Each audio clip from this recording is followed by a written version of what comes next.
ಗೃಹಲಕ್ಷ್ಮಿಯರ ಮಕ್ಕಳಿಗೆ ಇಲ್ಲಿ ಸಿಗ್ತಾ ಇದೆ ವಾರ್ಷಿಕವಾಗಿ 15,000 ರೂಪಾಯಿಂದ 75,000 ರೂಪಾಯಿ ಉಚಿತವಾಗಿ. ಹೇಗ್ ತಗೋಬೇಕು? ನಿಮ್ಮ ಮನೇಲಿ ಏನಾದ್ರು ಓದ್ತಾ ಇರುವಂತ ಸ್ಟೂಡೆಂಟ್ಸ್ ಇದಾರ, ಅದು 1ನೇ ಕ್ಲಾಸಿಂದ ಹಿಡಿದು MA, MCom, MBA, ಇಂಜಿನಿಯರಿಂಗ್ ಏನೇ ಆಗಿರಲಿ ಎಲ್ರಿಗೂ ಕೂಡ ಹಣ ಸಿಗ್ತಾ ಇದೆ. ಇದನ್ನ ಯಾರು ಕೊಡ್ತಾ ಇದಾರೆ? HDFC ಪರಿವರ್ತನಾ ECSS ಪ್ರೋಗ್ರಾಮ್ ಇಂದ ನಿಮ್ಗೆ ಹಣ ಸಿಗುತ್ತೆ. ನಿಮ್ಮ ಮಕ್ಕಳು ಏನಾದ್ರು 1ನೇ ಕ್ಲಾಸಿಂದ 6ನೇ ಕ್ಲಾಸ್ ಓದ್ತಾ ಇದಾರೆ ಅಂದ್ರೆ ವಾರ್ಷಿಕವಾಗಿ 15,000 ರೂಪಾಯಿ ಸಿಗುತ್ತೆ. ಆ 7ನೇ ಕ್ಲಾಸಿಂದ PUC ತನಕ ಓದ್ತಾ ಇದಾರೆ ಅಂತಂದ್ರೆ ಅವರಿಗೆ ವಾರ್ಷಿಕವಾಗಿ 18,000 ರೂಪಾಯಿ ಸಿಗುತ್ತೆ. PUC ಕಂಪ್ಲೀಟ್ ಮಾಡಿ ನಾವು BA, BCom, BSc degree join ಆಗ್ಬೇಕು ಅಂದ್ರೆ 30,000 ರೂಪಾಯಿ ವಾರ್ಷಿಕವಾಗಿ. ಎಲ್ಲ ಡಿಗ್ರಿ ಎಲ್ಲ ಕಂಪ್ಲೀಟ್ ಆಗಿದೆ, ನಾವೀಗ MA, MCom, ಇಂಜಿನಿಯರಿಂಗ್ ಈ ತರ ವೃತ್ತಿಪರ ಕೋರ್ಸ್ ಓದ್ತಾ ಇದೀವಿ ಅಂತಂದ್ರೆ 75,000 ರೂಪಾಯಿ ವಾರ್ಷಿಕವಾಗಿ ಸಿಗುತ್ತೆ. ಇದಕ್ಕೆ ಅಪ್ಲಿಕೇಶನ್ ಹಾಕ್ಲಿಕ್ಕೆ ಇದೆ ಡಿಸೆಂಬರ್ 31ನೇ ತಾರೀಕು ಲಾಸ್ಟ್ ಡೇಟ್ ಆಗಿರುತ್ತೆ. ಭಾರತದ ಪ್ರಜೆ ಆಗಿರ್ಬೇಕು, ಹಿಂದಿನ ವರ್ಷದಲ್ಲಿ 55% ತಗೊಂಡು ನೀವು ಪಾಸ್ ಮಾಡ್ಕೊಂಡಿರ್ಬೇಕು.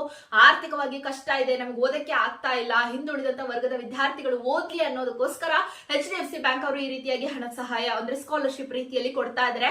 ಲಿಂಕ್ ಕಮೆಂಟ್ ಬಾಕ್ಸ್ ಅಲ್ಲಿ ಹಾಕಿರ್ತೀನಿ, ಒಂದ್ಸರಿ ಚೆಕ್ ಮಾಡಿ. ನಿಮಗೆ ಗೊತ್ತಾಗ್ಲಿಲ್ಲ ಅಂದ್ರೆ ಸೈಬರ್ ಸೆಂಟರ್ ಆದ್ರೂ ಹೋಗಿ ಕೊಟ್ರೆ ಆ ಲಿಂಕ್ ಅನ್ನ ನೋಡ್ಬಿಟ್ಟು ಅವ್ರ ಡಾಕ್ಯುಮೆಂಟ್ಸ್ ಏನೇನ್ ಬೇಕು ಅಂತ ಹೇಳ್ತಾರೆ.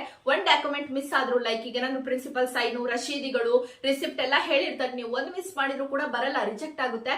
ಸೊ ಕೇರ್ಫುಲ್ ಆಗಿ ಅದನ್ನೆಲ್ಲ ಅಪ್ಲಿಕೇಶನ್ ಹಾಕೊಳ್ಳಿ. ನಿಮ್ಗೆ ಗೊತ್ತಾಗುತ್ತೆ ಅಂದ್ರೂ ಕೂಡ ಮೊಬೈಲ್ ಅಲ್ಲಿ ಹಾಕೋಬಹುದು. ಲಿಂಕ್ ಒಂದ್ಸರಿ ನೋಡಿ, ಕನ್ನಡ ಇಂಗ್ಲಿಷ್ ಎಲ್ಲದಲ್ಲೂ ಲ್ಯಾಂಗ್ವೇಜ್ ಅಲ್ಲೂ ಬರುತ್ತೆ.